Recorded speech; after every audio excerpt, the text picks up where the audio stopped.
saya Jenisa Kirana dari kelas 10 akuntansi 1. Di sini saya akan menjelaskan tentang materi perbankan.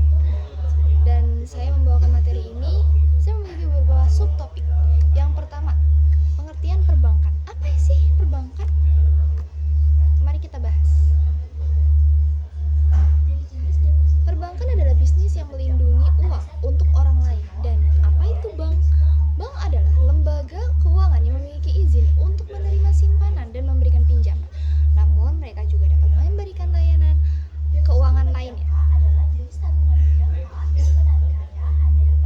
Subtopik yang kedua yaitu tentang prinsip perbankan. Beberapa perbankan harus memiliki prinsip. Yang pertama, prinsip kepercayaan. Yang kedua, prinsip kehati-hatian. Dan ketiga, prinsip kerahasiaan. Serta keempat, prinsip mengenal nasabah. Prinsip kepercayaan. Prinsip kepercayaan di sini menjelaskan bahwasannya nasabah harus percaya kepada pihak bank agar ketika nanti ada suatu yang mencakup keuangan, kita bisa percayakan bank. Dan kedua, prinsip kehati-hatian. Prinsip kehati-hatian itu seperti pihak bank harus selalu teliti dalam menjaga uang nasabah. Dan prinsip yang ketiga yaitu prinsip kerahasiaan. Pihak bank harus selalu menjaga data pribadi sang nasabah agar sang nasabah bisa percaya kepada pihak bank tersebut. Dan yang keempat, mengenal nasabah. Prinsip mengenal nasabah ini digunakan untuk mengenali identitas nasabah dan memahami profil risiko mereka. Kenapa? Karena berjaga-jaga bahwasannya apabila nasabah tersebut kurang tepat jika kita ambil alih. Dan di perbankan ada beberapa jenis perbankan, dan perbankan itu dibagi berdasarkan pertama fungsi, yang kedua berdasarkan kepemilikan, dan yang ketiga berdasarkan kegiatan operasionalnya. Oke, kita bahas satu-satu. Kita bahas yang bagian berdasarkan fungsi. Bank berdasarkan fungsi terbagi menjadi beberapa. Yang pertama, bank sentral, bank umum, bank pengkreditan rakyat, dan bank syariah, serta bank asing. Bank sentral di sini lembaga yang bertanggung jawab untuk kebijaksanaan moneter dan menjaga stabilitas mata uang. Contohnya seperti Bank Indonesia. Dan yang kedua, bank umum. Bank umum merupakan bank yang memberikan layanan perbankan secara luas kepada masyarakat, termasuk tabungan, kredit, deposito, dan transfer. Bank pengkreditan rakyat atau BPR, bank yang melayani pembiayaan skala kecil dan menengah, termasuk untuk masyarakat di daerah. Contohnya BPR dan BJB.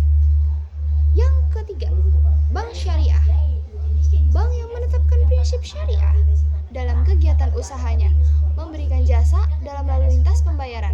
Bank, contohnya Bank Syariah Indonesia. Dan yang keempat, bank asing, bank yang dimiliki oleh pihak asing tetapi membuka cabang atau membuka anak perusahaan di Indonesia tapi dimiliki oleh bank asing.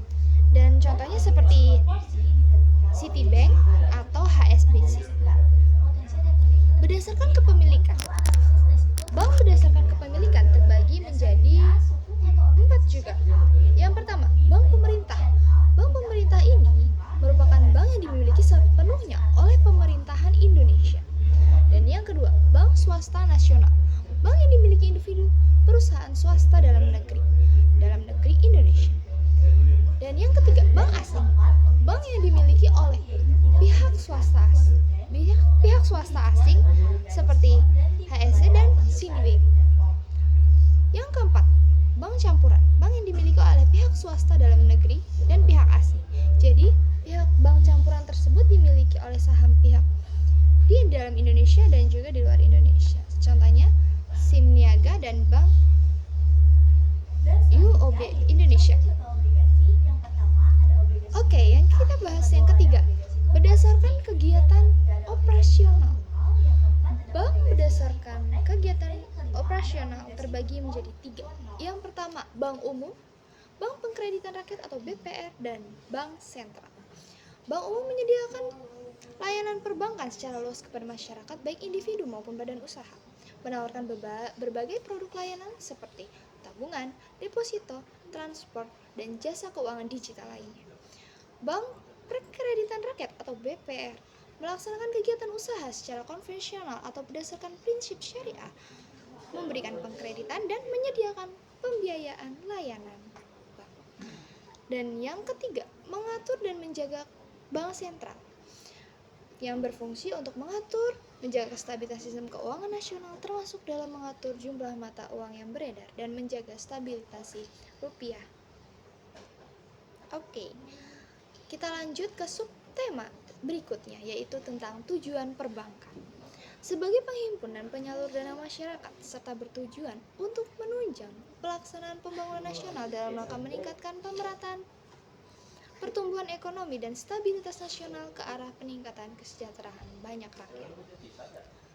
Ada beberapa fungsi utama dalam perbankan. Ini merupakan subtema selanjutnya yang akan kita bahas. Ada sekitar 4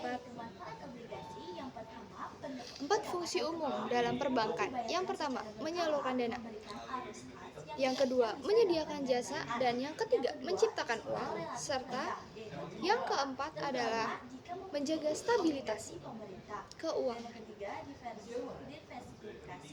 Menyalurkan dana. Bank menyalurkan dana berhimpun pada masyarakat atau entitas lain yang butuh dalam bentuk kredit atau pinjaman atau keperluan modal usaha, rumah, bahkan kendaraan. Yang kedua, menyediakan jasa. Bank menawarkan berbagai jasa untuk memudahkan transaksi dalam keuangan seperti pembayaran tagihan listrik, telepon, transfer uang, inkaso, clearing, dan layanan jasa lainnya.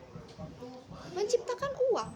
Melalui proses penciptaan uang giral, uang yang ada dalam rekening, bank berperan dalam peredaran uang di masyarakat. Dan yang keempat, menjaga stabilitas. Sama seperti bank sentral. Bank sentral bertugas untuk menjaga kestabilan keuangan di Indonesia. Dan tugas ini termasuk seperti nilai tukar mata uang melalui kebijakan moneter dan penguasaan perbankan. Demikian yang bisa saya jelaskan soal materi perbankan. Apabila ada kekurangan, mohon maaf. Saya pamit undur diri. Terima kasih.